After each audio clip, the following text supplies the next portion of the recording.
Breaking news చూస్తున్నాం. ఉత్తరాఖండ్ లో ఉత్తరకాశీలో cloud burst నడుస్తుంది. భార్కోట్ యమునోత్రి మార్గంలో ఎక్కువగా వర్షాలు కురుస్తున్నాయి. అధిక వర్షాలు కురవడం వల్ల అక్కడ నిర్మాణంలో ఉన్న ఒక హోటల్ కుప్పకూలింది. అధిక వర్షాల వల్ల ఇక ఆ హోటల్లో పనిచేస్తున్న 9 మంది కార్మికులు ఆ హోటల్ కుప్పకూలడంతో ఆ శిథిలాల కింద చిక్కుకుపోయారు. కార్మికులని రక్షించే పనిలో ఉన్నారు. భారీ వర్షాలకు నిర్మాణంలో ఉన్న ఆ హోటల్ కుప్పకూలి శిథిలాల కింద 9 మంది కార్మికులు చిక్కుకున్నారు. అయితే సహాయక చర్యలో ఎస్డీఆర్ఎఫ్, ఎన్డీఆర్ఎఫ్ బృందాలు ఉన్నాయి. ఇక ఉత్తరాఖండ్ లో క్లౌడ్ బర్స్ట్ నడుస్తుంది. అక్కడ అంటే ఉత్తరాఖండ్ అంటేనే మనకి ఎక్కువగా గుర్తొచ్చేది కొండ చర్యలు ఎక్కువగా గల ప్రాంతం, కొండ చర్యలు దట్టంగా లోయలు ఉన్న ప్రాంతం ఉత్తరాఖండ్. ఇక అక్కడ ఎప్పుడు ఏ సమీపంలో కొండ చర్యలు విరిగి పడతాయో తెలియదు. అందులోని క్లౌడ్ బర్స్ట్ నడుస్తున్న సందర్భం ఇది. ఈ టైంలో అధిక వర్షాలు పడితే కొండ చర్యలు ఎప్పుడైనా విరిగి పడే అవకాశం ఉంటుంది. కాబట్టి అక్కడ రహదారులు కూడా కొంతవరకు మూసుకుపోయాయి. ఎక్కువగా మనం విజువల్స్ లో చూస్తున్నాం. చూడండి ఎంత పెద్దగా కొండ చర్యలు విరిగిపడ్డాయో, ఎంత పెద్ద విధ్వంసం జరిగిందో కళ్ళ ముందే కనిపిస్తోంది. అక్కడ ఎన్డీఆర్ఎఫ్ బృందాలు, ఎస్డీఆర్ఎఫ్ బృందాలు సహాయక చర్యలను చేపడుతున్నాయి.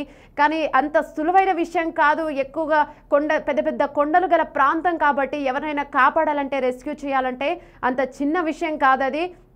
ఎందుకంటే ఇక్కడ నార్మల్ నగరాలలో, సిటీస్లలో కొండ చర్యలు ఉండవు కాబట్టి ఏదైనా కొద్దిగా ఈజీ ప్రాసెస్ ఉంటుంది. కానీ హిమాలయస్ దగ్గరలో ఉత్తరాఖండ్ ప్రాంతాలలో అలా కాదు. దట్టంగా పెద్ద పెద్ద కొండ చర్యలు ఉంటాయి కాబట్టి ఒక్కసారిగా విరిగిపడడంతో అసలు అక్కడ చిక్కుకున్నా కూడా కొండ లోపల ఎవరైనా చిక్కుకుపోయినా కూడా మనకి తెలియని పరిస్థితులు ఉంటాయి. గతంలో మనం చూసాం కేరళలో కూడా ఒక దట్టమైన వరద రావడంతో రాత్రికి రాత్రే ఊరు మొత్తం కొట్టుకుపోయిన సంఘటనలు కూడా మనం చూసాము.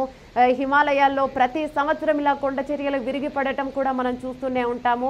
ఇప్పుడు ఉత్తరకాశీ జిల్లాలో క్లౌడ్ బర్స్ట్ నడుస్తుంది కాబట్టి దీంతో భార్కోట్ యమునోత్రి మార్గంలో ఇక రోడ్లు అన్నీ కూడా ప్రయాణికులు అంతా నిలిచిపోయారు. అక్కడ రోడ్లు కావచ్చు, హైవేలు కావచ్చు, ఎక్కడికక్కడ క్లోజ్ అయిపోయాయి. సహాయక చర్యలో ఎస్డీఆర్ఎఫ్, ఎన్డీఆర్ఎఫ్ బృందాలు ముమ్మరంగా చర్యలను చేపట్టాయి. కానీ అక్కడ పెద్ద పెద్ద కొండ చర్యలు ఉండడంతో ఎవరైనా కాపాడాలి, ఏదైనా చేయాలంటే కాస్త టైం తీసుకునే ప్రాసెస్ అది. ఇక భారీ వర్షాలకు నిర్మాణంలో ఉన్న ఓ హోటల్ కూలడంతో ప్రమాదంలో శిథిలాల కింద అక్కడ పనిచేస్తున్న 9 మంది కార్మికులు కూడా అందులో చిక్కుకుపోయారు. ఈ సహాయక చర్యల్లో అక్కడ ప్రభుత్వం ఎన్డీఆర్ఎఫ్ బృందాలు, ఎస్డీఆర్ఎఫ్ బృందాలను ఇక ప్రత్యేక బృందాలను నియమించింది. అయినా కూడా వారు గట్టిగానే శ్రమిస్తున్నారు. అయినా కూడా ఇదంతా క్లియర్ చేయాలంటే అంత తొందర సమయం పట్టదు, ఎక్కువగా సమయం తీసుకుంటూ ఉంటుంది. ఎందుకంటే మనం విజువల్స్లో చూస్తున్నాము ఎంత దట్టమైన కొండ చర్యలు విరిగిపడ్డాయో చూడండి ఒకసారి. అక్కడ రోడ్ కానీ ఏదైనా ఉంది అనే దానికి కూడా మనకు అర్థం కావడం లేదు. మొత్తం పెద్ద లోయలో ఉంది ఆ ప్రాంతము.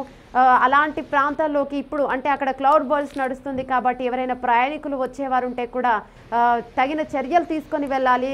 కొన్ని రోజులు ఆగాకంటే క్లౌడ్ బర్స్ట్ తగ్గిన తర్వాత వెళ్ళడం బెటర్ అనిపిస్తోంది. ఉత్తరాఖండ్లో ఉత్తరకాశీ జిల్లాలో భార్కోట్ యమునోత్రి మార్గంలో భారీగా వర్షాలు కురుస్తున్నాయి. ఆ చోట్లకు ఎవరైనా వెళ్ళాలంటే ఇప్పుడు ఆలోచించి వెళ్ళాలి.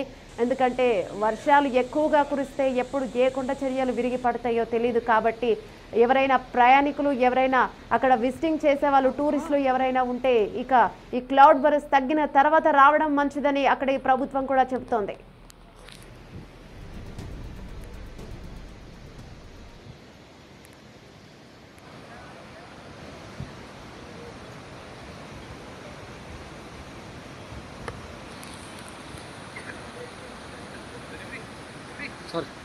सर